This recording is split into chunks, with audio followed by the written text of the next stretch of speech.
Hello，大家好，现在是12点50分。有股友就问这只 Wells，这只股呢就打脸我了。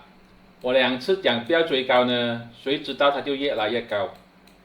之前这个是它的主力线0.59，现在突破了，而且呢现在是到0.68，非常的厉害。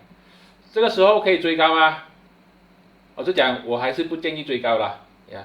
虽然它这边有很雄厚的这个筹码峰，但是它已经上涨了蛮多了，100%的了，差不多100%。追上去的话是很容易被套的。我宁愿等它回来，看一下有没有机会回到这个十字线0.6左右的时候，弹上去的时候再考虑要不要进场。这个时候去追的话，我觉得是有点冒险了。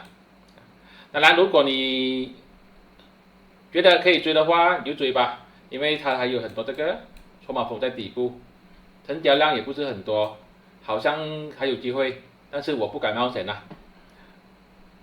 这个是我的个人看法，并没有任何的买卖建议，谢谢大家。